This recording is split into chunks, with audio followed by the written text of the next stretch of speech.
Can you feel the power? Can you feel the power? Feel the power of double XI.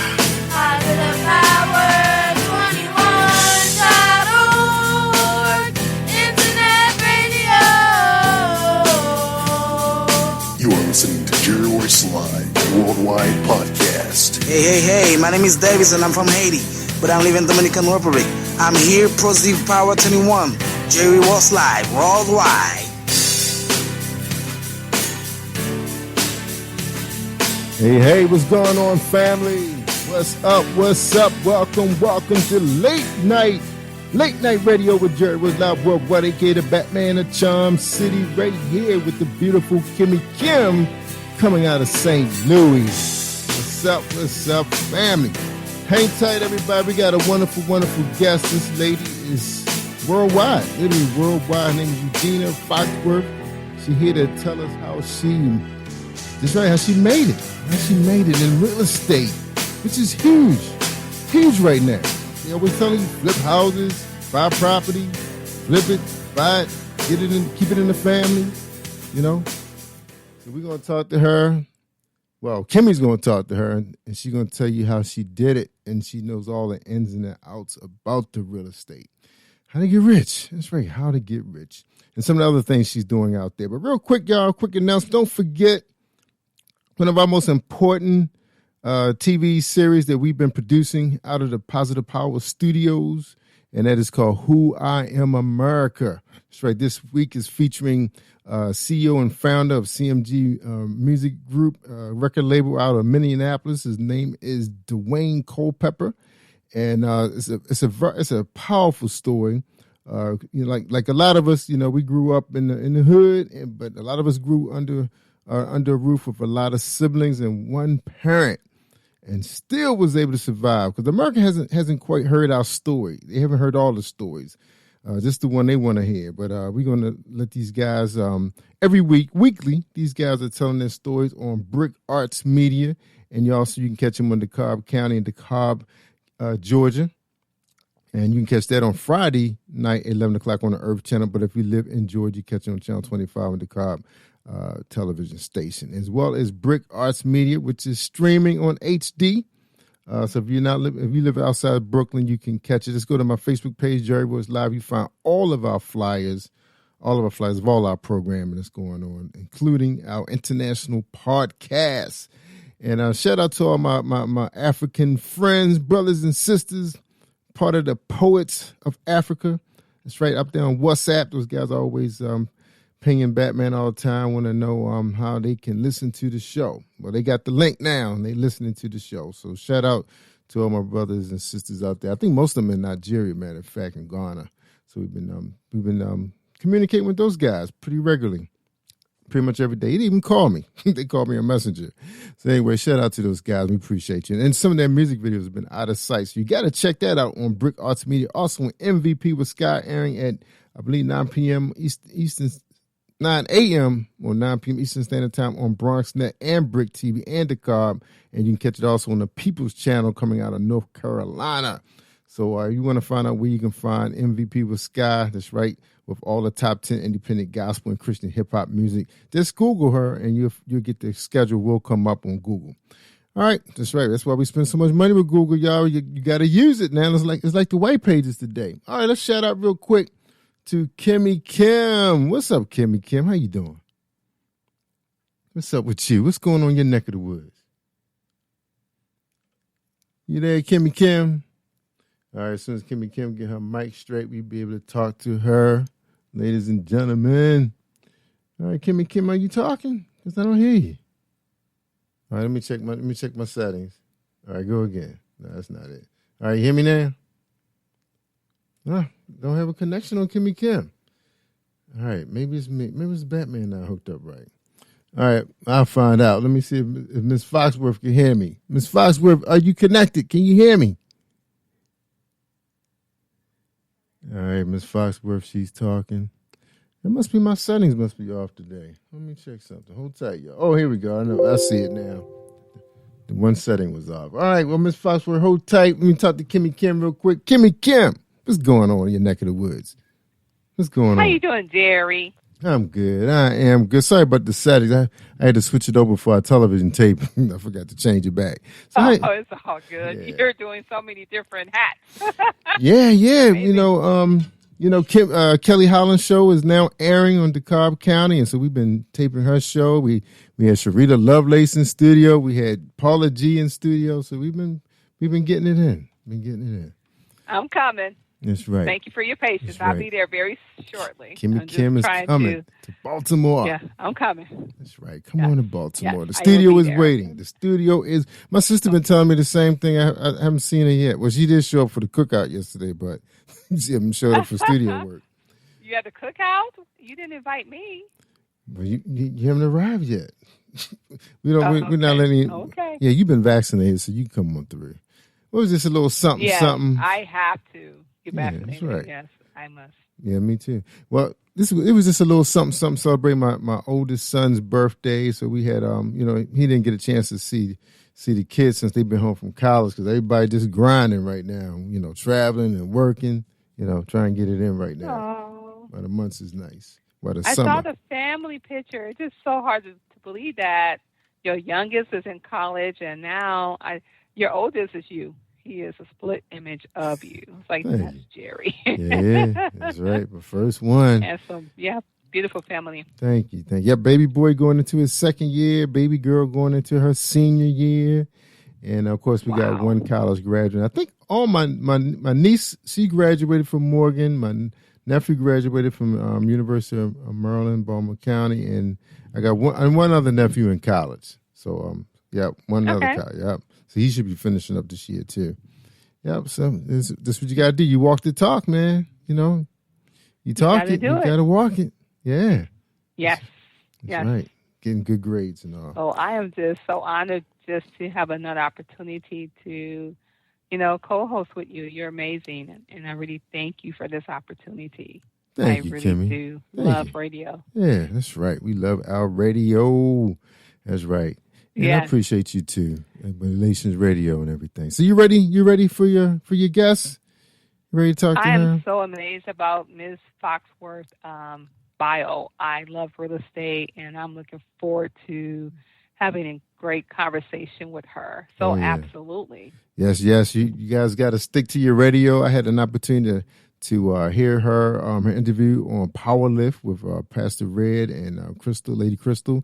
And, man, she is very well versed in the real estate market. And I think she dibbles and dabbles in art, if I'm not mistaken. I think she had an art museum for a while. Okay. So she's right there, I believe, in Manhattan. So she's going to tell you all about it, how the money works. She know about the energy of money. All right, so let's bring her out. I'm just going to say hello to her. What's up, Miss Foxworth? Welcome to Positive Power. How you doing? I am wonderful and blessed. How are you?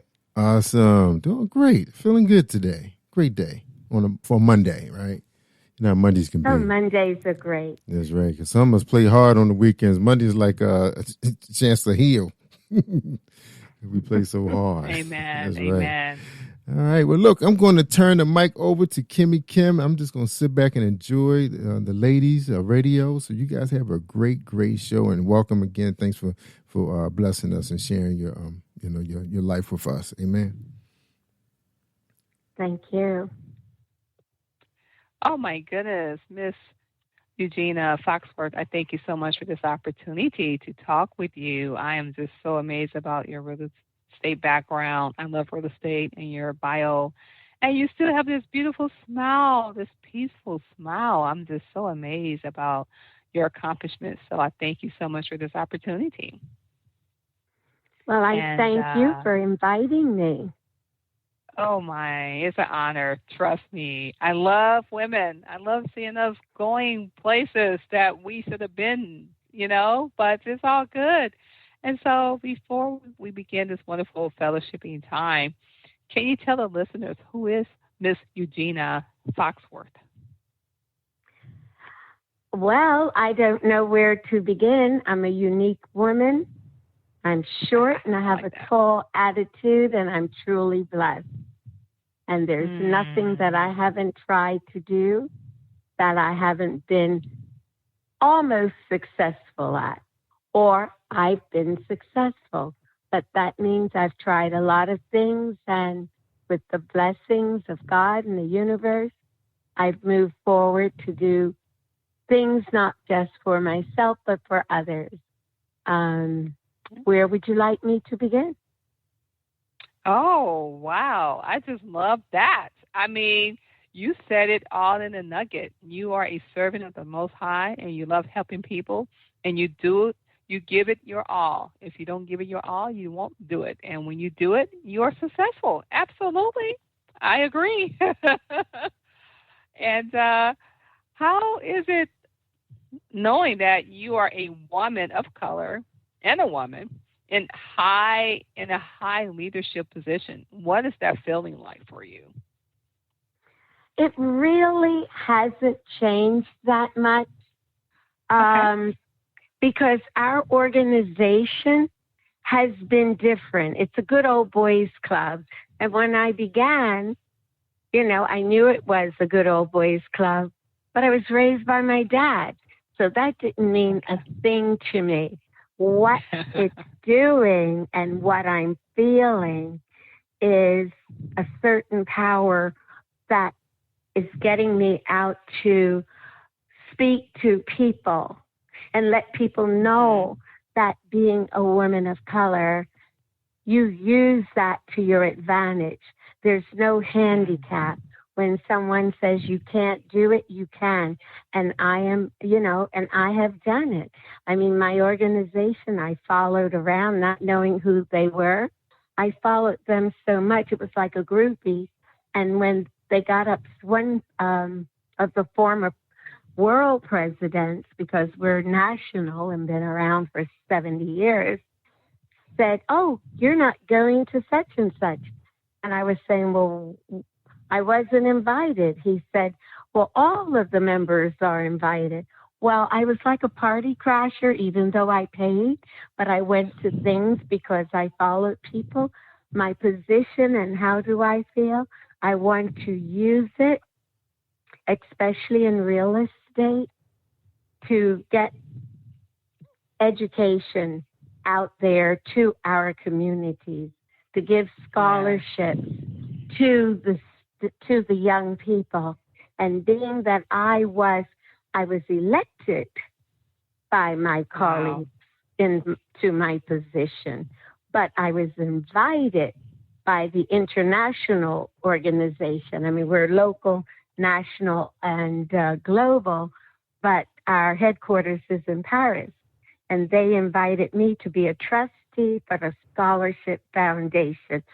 That is like lighting the Olympic lights, the fire, because now I can reach out to the university and get professors to become a member, but for free. I invite them to be an academic member.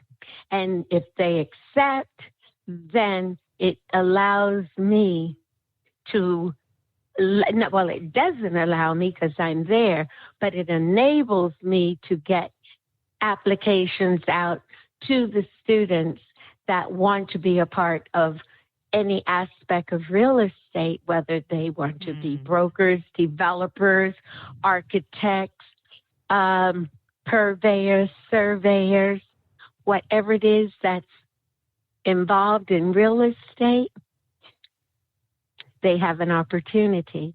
So that's what I feel. I feel that this is something that will be great, and these young students and young people can take it back into the communities, what they've learned, and the introductions that they've had to those of us worldwide to educate the community so that we can keep what we have and not lose it and or give it away. Amen. I love this because I really believe that wealth is powerful and wealth begins in real estate. One of the biggest transactions that most people ever have in their life is purchasing a home or real estate. And just to know that you have a heart to into giving back to the community so that they can have a share of that wealth is amazing. So I thank you and I applaud you for that, because sometimes we do have those in high places and they forget sometimes where they come from. But I love the fact that you seem to be the same person that you were like 20 years ago, but you're just more powerful with more positions and more titles. And I just thank you so much for having a humbling heart. That is very rare to find. And you're beautiful inside and out, so that's amazing. And so I hear that you're from Philly. Are you a Eagles fan? I am an Eagles fan, but when I'm in New York, I'm a Jets fan. So if the Eagles and Jets say, I have a hard time. But yes, I'm ready. And I like sports. I like sports. I love sports. So. Me too. Mm-hmm. So when you said you were raised by your father, I knew you had to like sports. And I was like, I thought you were going to say New York Giants. Like, ooh. Surprise. Because I'm unique. Yeah. Yeah. Because New York Giants and the Eagles, that is a really big rivalry. Yes. Yes. Yes. So tell us more about the organization and what is the mission and the vision that they have for the future, because I see that, like you mentioned, you guys are definitely internationally known. And what are some of the, missions that they would like to accomplish when it comes to real estate? Okay. I'd like to know more about that. Okay. Well, first of all, we're nonprofit. Okay. But we have to make money in order to be a part of the organization. So our mission before that, I always say people had that aha moment, affordable housing. Well, we were doing this when I became a member of the organization in 2007, 2007, when in 2003, I had been following the organization around since I got into real estate. And I don't know if you heard or read about it, but we turned in Nicaragua a slum into a little habitable town together with one of the major financial institutes.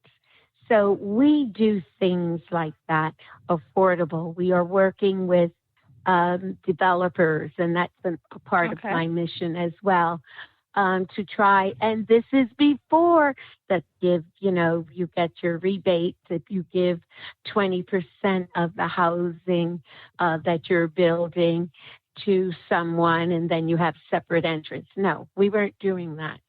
We have developers who work with us that are members, and they are working on affordable housing. They have accomplished affordable housing.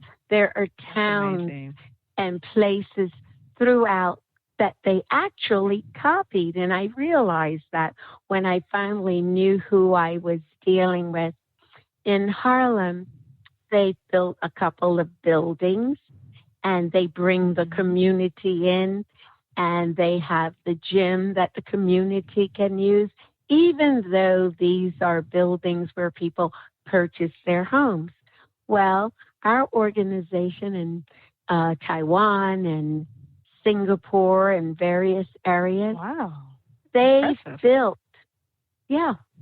built these towns, and the people that live there are the working class people. It's not like you have a gated area and you've got the patrol cars going by to make sure that, that all the right people are there. No, it's ordinary people, working class people. So these are some of the things. In Atlanta, because I was listening to Jerry, and in Atlanta, outside, I don't know Atlanta that well, but there was a dump there that one of our members turned into an outdoor space where people can walk around and do things. It's like they did the High Line in New York, off, with the railroad tracks and things like that. this was done in Atlanta, in Colorado. They've done the same thing, but in Colorado, it's more of a spiritual place. I'm not saying that we're all goody-goody. No, we're not. But we are doing things that others don't do. Thank you. Yes, that's amazing to still bring in the spiritual mix, because at the end of the day, that is what God called us to do, is to help those in need, and just to know that you're giving back to the ordinary people. And this is so ironic that you said affordable housing. I work for an organization that deals with affordable housing. So we are sisters in that area too, because I really believe in, that there has to be a cure for homelessness, and not just in the United States, but around the world. How can someone be homeless and there's so many empty, buildings that can be used for those who need a place to stay? And just to know that you are also working in the same mission, it has to be a passion of yours. How long have you been doing real estate, and how did you begin your career? 20 years.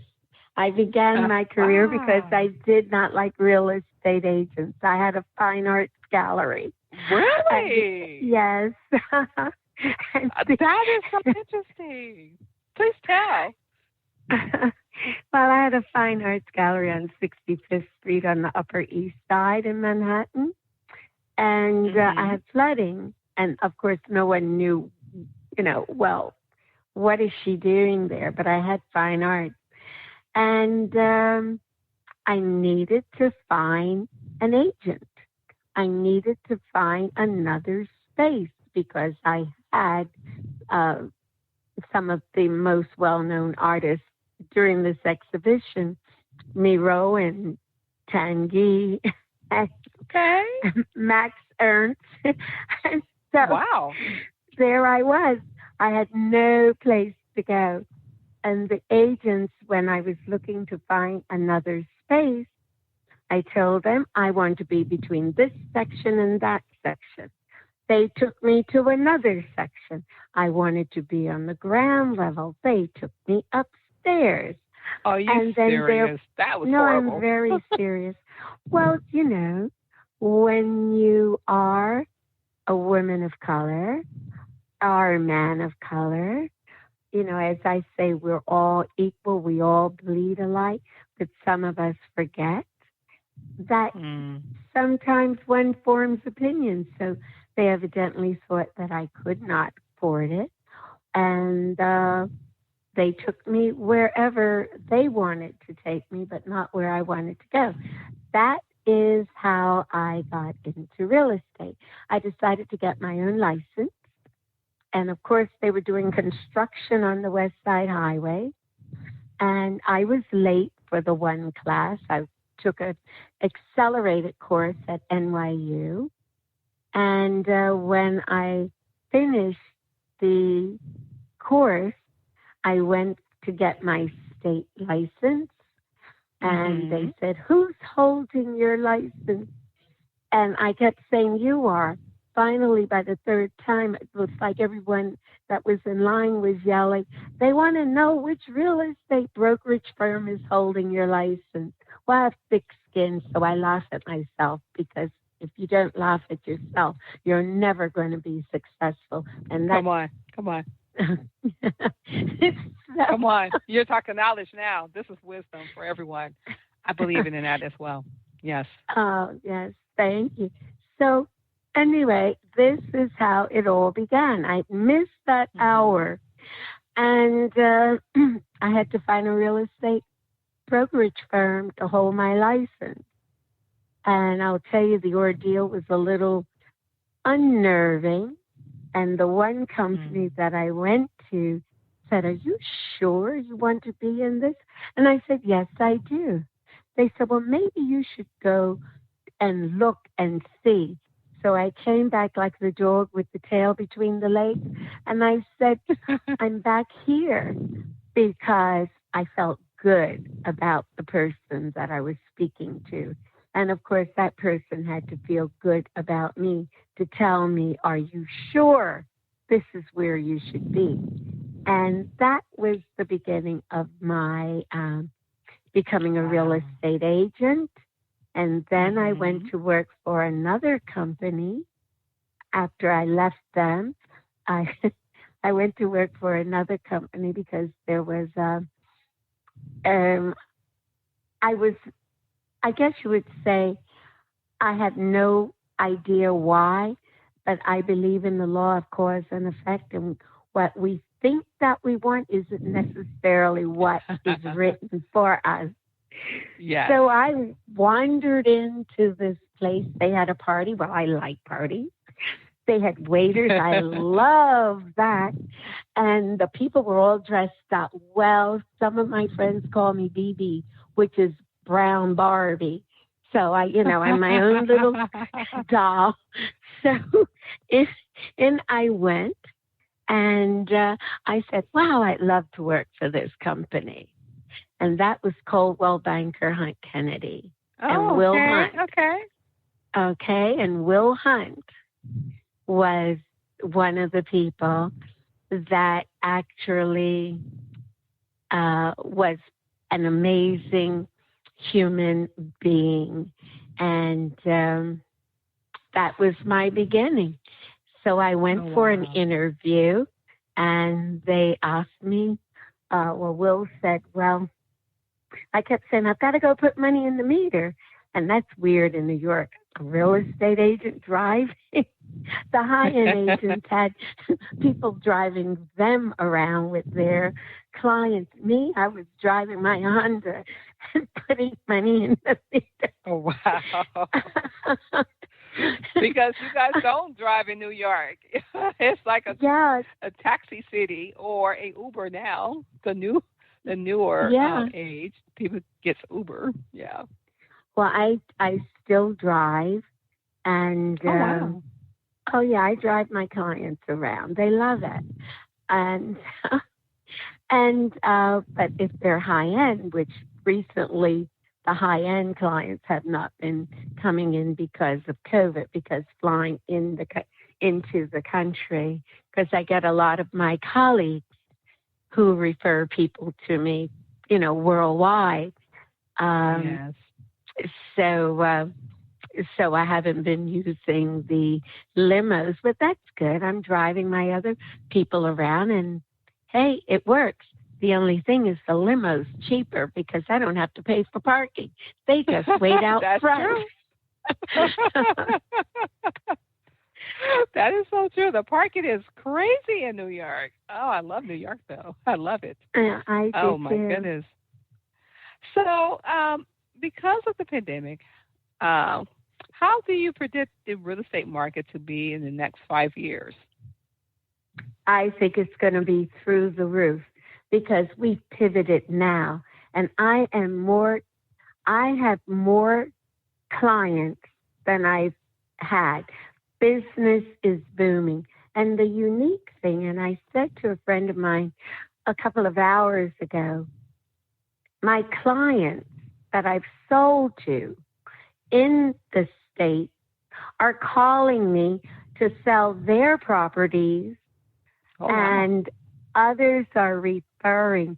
I have a church now that I'm selling, and they said, and they said, well, do you know about churches? I said, only going to them. And because I embrace all religions, and I'm not saying that in mockery. I do. You step on somebody's foot, no matter what language they speak, they're going to go, oh God. So that's all that I'll say on that note. But the end,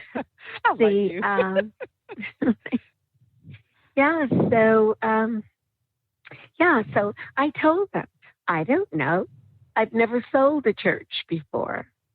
And I got the church to sell. Oh, wow. Because of your personality. I mean, your personality, anyone would gravitate towards it. You have this positive energy with a beautiful smile, beautiful inside and out.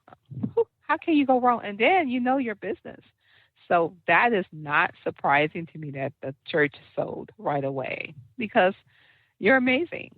You really are. Thank you.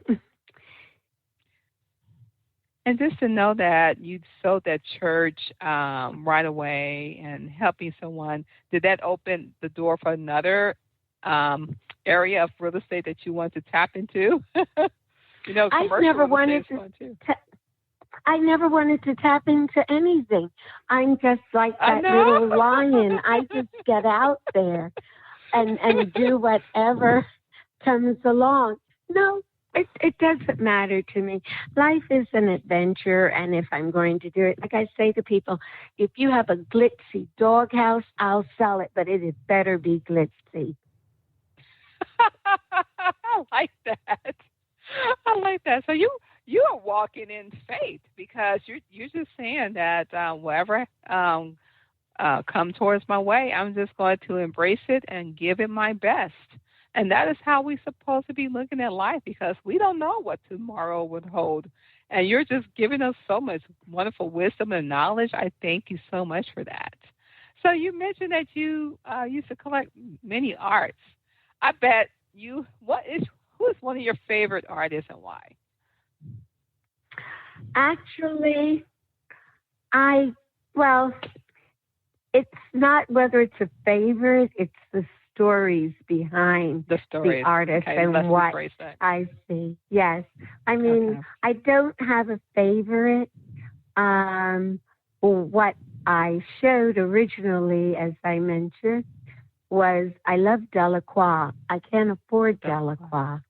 Yes, I'd have to sell an entire neighborhood and then go around the corner. But I like the history, and of course his paintings was our newspaper. But there are a lot of different artists. Leroy Campbell I met when I developed the gallery in Soho, and Leroy was just beginning and he wanted to do a show. Well, I could not let him do a show where I was because it was a women's nonprofit gallery, but I arranged with the guy across the street to give Leroy a show. I'm sure you know Leroy Campbell because he's now living in Georgia. He lived in New York, and he's one of our prominent African American artists. And I like his work. I have his work in my home, and he does conceptual art. And I have a couple of his pieces. I mean, soon I won't be able to afford him because when I talk to someone, they say, "Oh, I've got Leroy." And I'm like, "Oh, no." God bless him. The more it buys, the prices go up, yes. Exactly. But I like artists that are known. I like some artists that are unknown, emerging artists. It's basically how I feel and what I want. I like box constructions. I like canvases, oil paintings, watercolors. Oh, wow. It depends.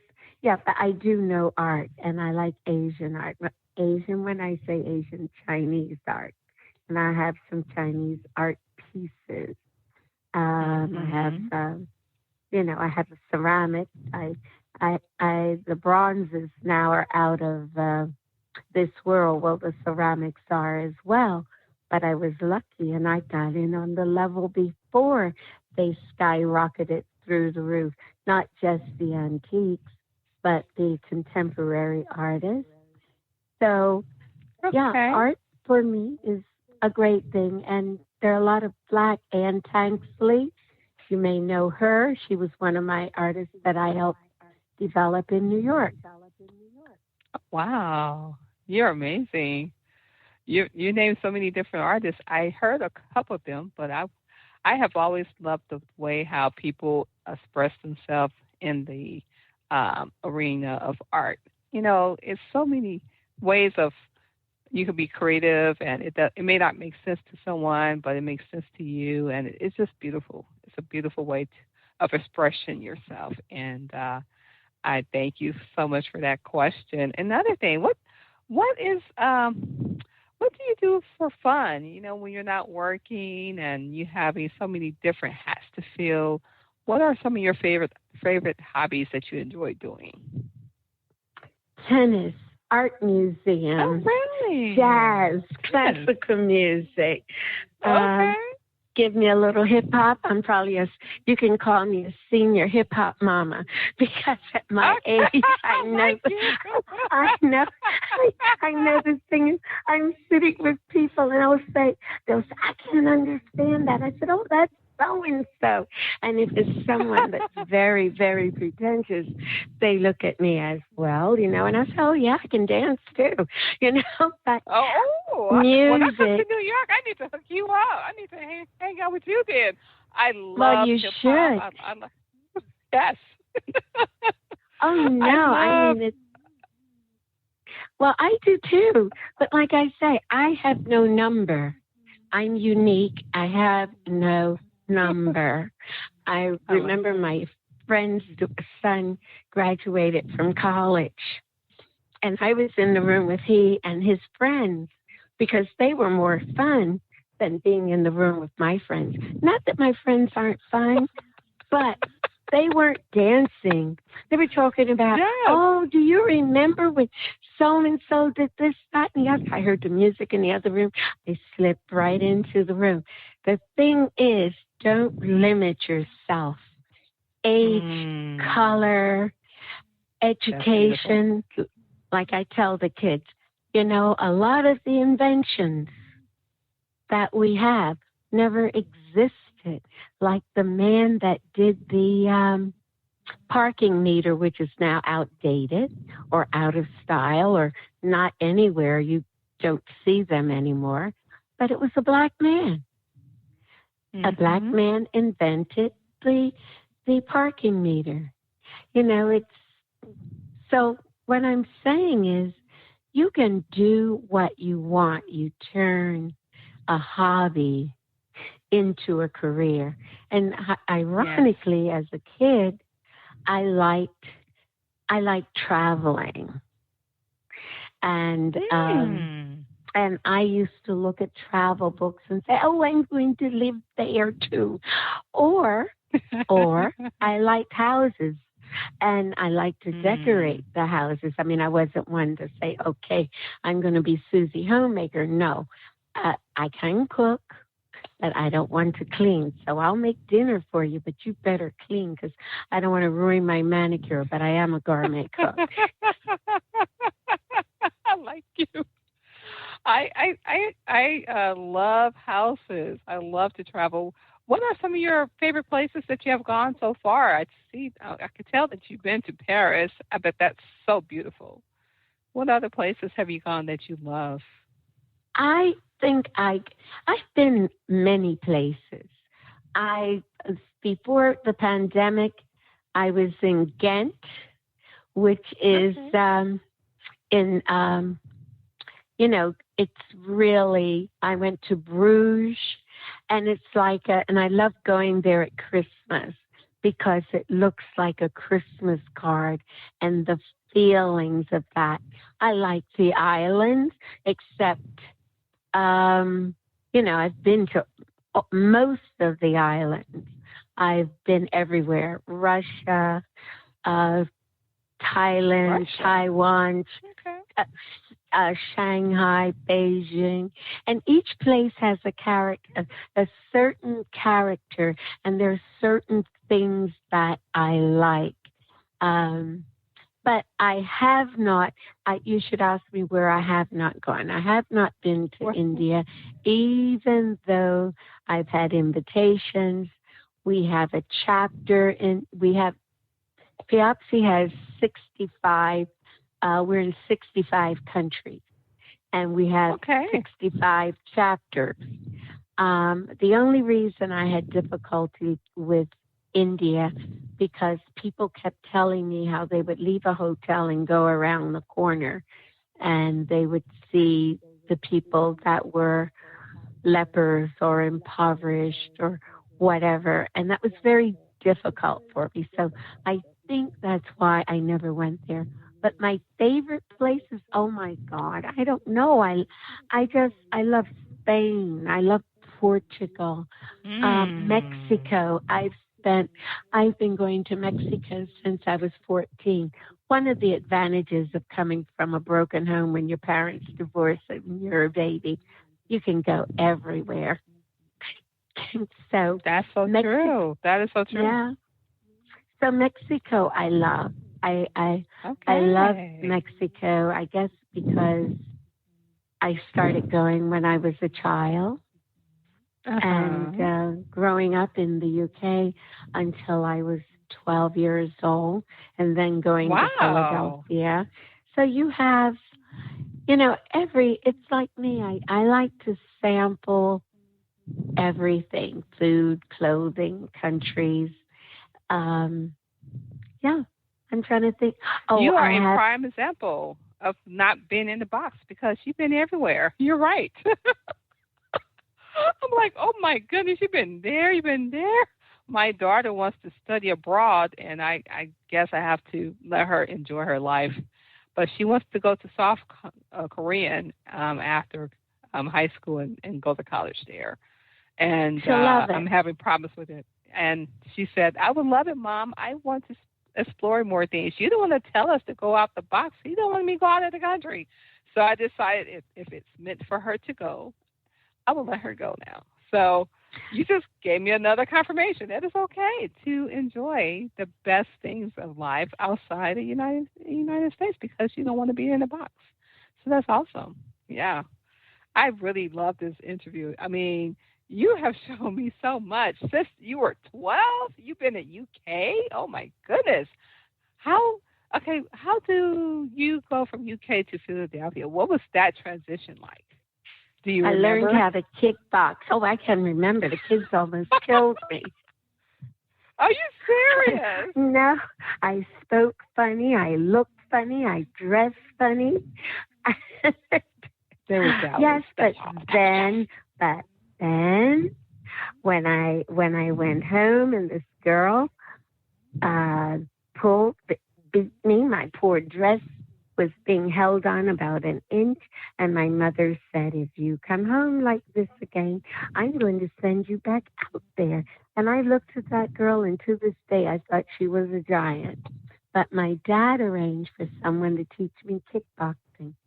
And I know how to defend myself, but I don't know how to go after you. Well, the girl's name was Richard Dean Wiggins. I can remember her name, and I can't remember my best friend's name during that period. And she came after me, and I kicked her derriere. But that was fine. Then I had no friends at all because I beat up the biggest bully. I just love that. That's a beautiful story. That was my introduction to Philadelphia. Although I have a lot of friends there. I went to college there, etc. Mm-hmm. But it was rough going when I was younger. Oh, wow. You're amazing. I have learned so much about you, from perseverance to not staying in the box to, just enjoying life and giving it your all from this wonderful fellowshipping time. Were you part of the airline industry? How were you able to travel so many different places? Well, two reasons. One, being from divorced parents, and then the second reason, I lost my mind and became a flight attendant after I finished college.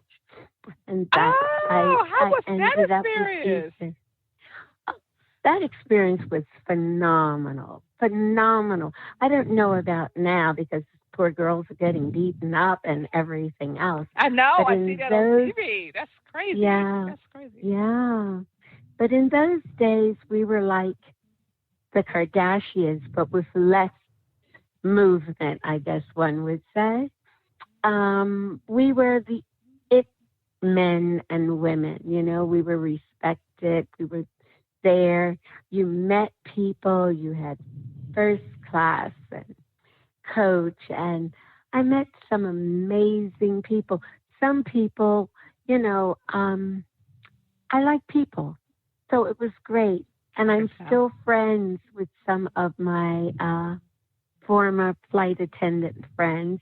I'm not one that's a groupie because, I don't fit into that. Like, I couldn't be a Girl Scout because I'd be wandering off in the wrong direction. But Eastern was great. I was one of the first recognizable Blacks. I hate that being a first, but somebody's got to do it and go from there. Yeah, I became a flight attendant with Eastern, and everybody wondered where I came from. How did it happen? It was all because my friends and I, a couple of my friends were Lieutenant JGs, and whenever they walked, right out of college, how you all giggly goo and everything else. And we were at the officers club, and the bell would ring, and we would end up paying the bill. Finally, we realized that they had not taken their hats off. I mean, we were told that, but they included me. I wasn't even an officer. I was just one of the boys, even though I was a girl. Wow. So the bet was that if an airline would hire me, and wouldn't you know it, airline hired me. That was as far away from my thoughts as anything else. But the advantage was Barrett Rustin came into my life. Of course, I didn't know who he was. And he wondered where I came from. And because it was written about in a couple of the local publications. And that was a part of my life that I will cherish.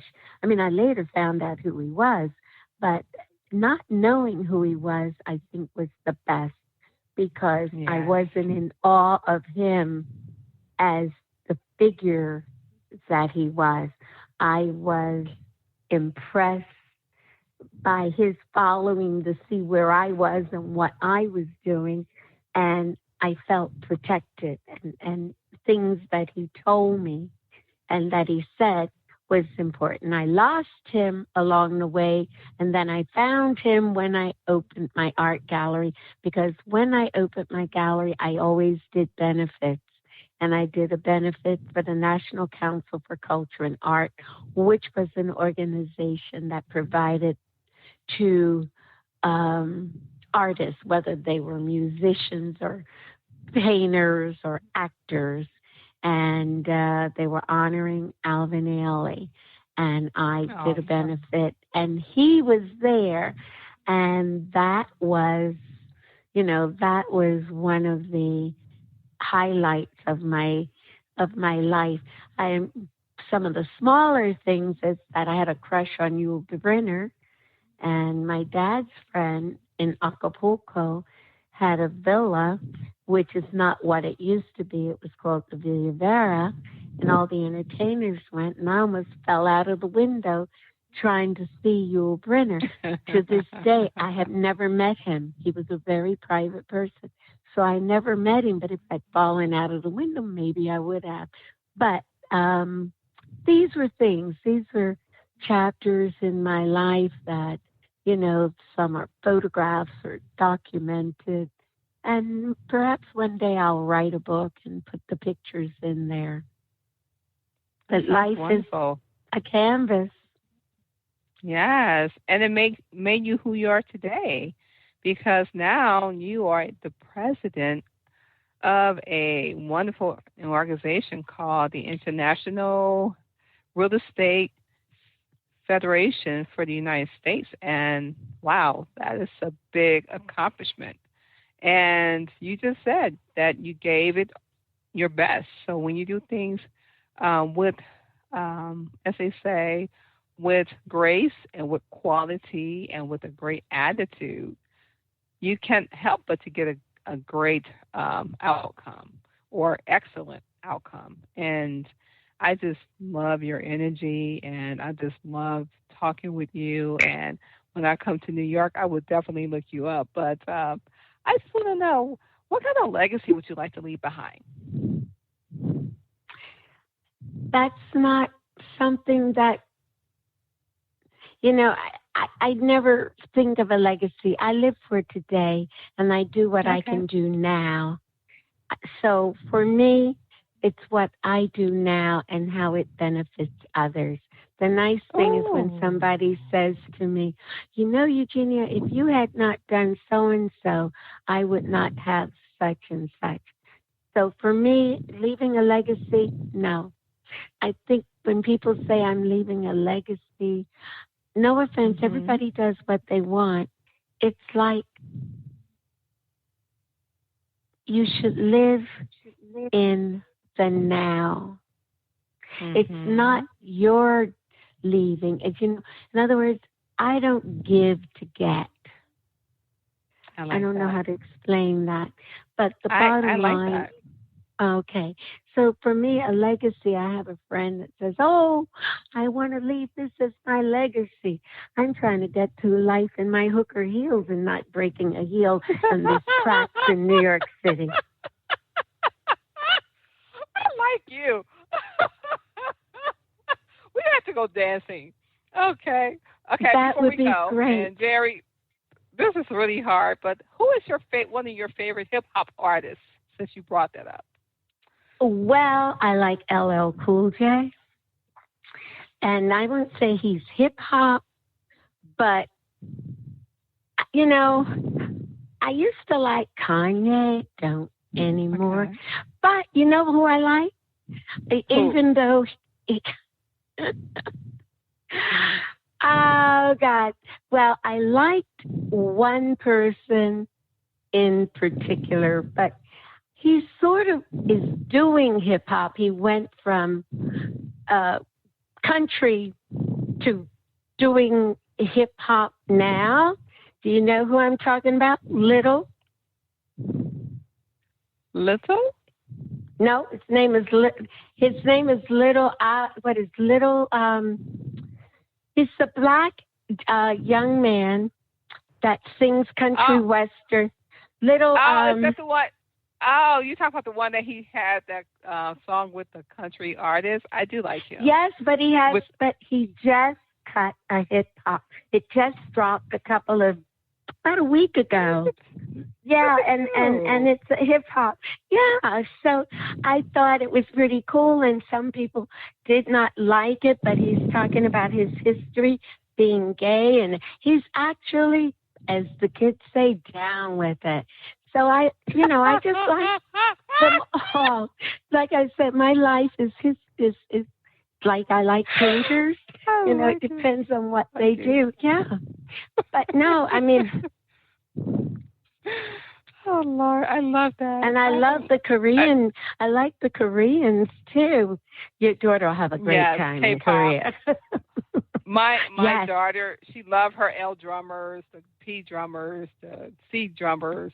I'm like, what is that, Mom? They're just Korean, Japanese, and Chinese. Okay, she's teaching me these things now, so she is definitely into the Asian hip music.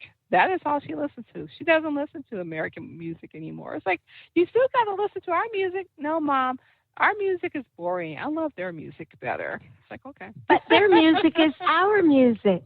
They have just captured the black.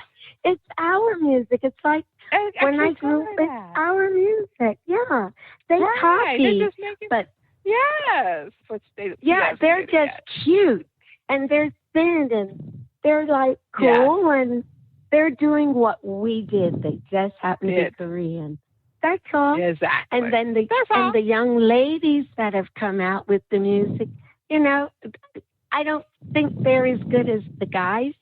Whereas our music, the ladies were, like when Queen Latifah was hip hop. Oh, come on. I like Queen Latifah now. I like MC Light and Salt and Pepper. Yeah, come on. Yes, of course. So, it's all about the music, just like the fashion. So I really don't, you're saying hip hop.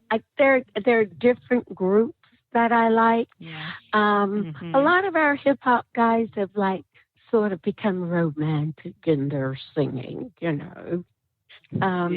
as. So Oh my goodness, this is so fun. You're so cool. I can have a conversation with you with different subjects, and we can go on and on and on. And Jerry, 50 minutes with my sister, Miss Eugenia Foxworth, is really hard to do. She is such amazing. You have a amazing different areas, and you are excellent in all of them. And you do, like you said, you do everything well. They just happen to come across your pathway, and you do them well. So, Jerry, before we end this podcast, did you have anything to say to my beautiful sister? She is so amazing. Yes. Well, I know Sister Foxworth, so I was expecting you to be blown away. Yeah, she's amazing. I'm like, wow. She like hip hop. She telling me some slang that I didn't know. I was like, That's right. She got flavor. She got flavor. That's right. Awesome. Great show. Appreciate you, Sister Foxworth. Yes. And never don't be a stranger. Ready to come back on again. Let us know. We got plenty. Well, we're expecting to have you on our television broadcast real soon. So we're looking forward to that. So and I'm sure our viewing audience is looking forward to that as well. Amen. Amen. Oh, thank you. Thank you and blessings. You're welcome. All right, Kimmie, you ready to pray us out? Bless the audience. I just wanted to say once again, Miss Foxworth, thank you so much for this opportunity. And Jerry, thank you so much for this as well. And let's go to the Father in prayer. Father God, thank you once again for this wonderful fellowshipping time. Thank you for an opportunity to co-host with Jerry Royce. Please continue on blessing his ministry and his radio and his TV endeavors, and continue on blessing my sister, Miss Foxworth, her career as she becomes the first Black lady to hold this position. It's amazing, and I love her spirit. Continue on blessing her and her family. And Father God, I thank you once again for this day. Touch those who are in need. Touch those who are in the epidemic. Touch those who don't know you. And I pray for my family, my friends, and my enemies. And I make these prayers in your son Jesus' name. And what a wonderful, wonderful opportunity, Jerry. I really enjoy Miss Eugenia Foxworth. She's amazing. So thank you so much, my sister. You made my day. You just told me I don't have to leave a legacy. I'm living for tonight. I like that. That's right. Yeah, I love them New Yorkers. That's how New Yorkers flow. That's how they flow. I like that. Yeah. Well, Sister Foxworth, please give everybody your website so they can come out and check you out, or your handles on your social media platforms, if you don't mind.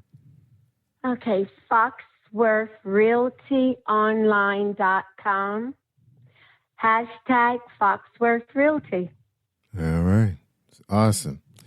All right, Kimmie Kim, thank you so much for hosting the show, and Sister Foxworth, thank you so much for sharing so much of your life with our listeners. Again, we can't wait to have you on a TV show, so we're looking forward to that. Amen. Thank you so much. You're welcome. All right, Kimmie Kim, we see you next week. Same bad time, same bad channel. Okay, Jerry. All right, take care, Thank everybody. You, Jerry. Thank you for tuning in. Live worldwide podcast.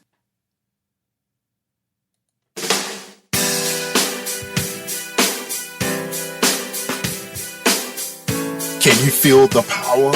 Can you feel the power? Feel the power of double X. Positive Power 21.org. Internet radio. You are listening to Jerry Royce Live Worldwide Podcast. Hey, my name is Davis and I'm from Haiti, but I live in Dominican Republic. I'm here, Positive Power 21, Jerry Royce Live Worldwide.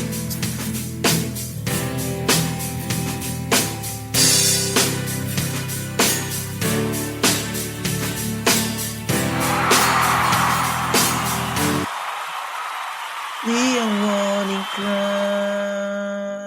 Christ. We are one in Christ. Hello, everybody. This is Remedy John, a gospel artist from Nigeria, Africa, and you're actually listening to Jerry Ross Live Worldwide Podcast. You don't want to miss this great show.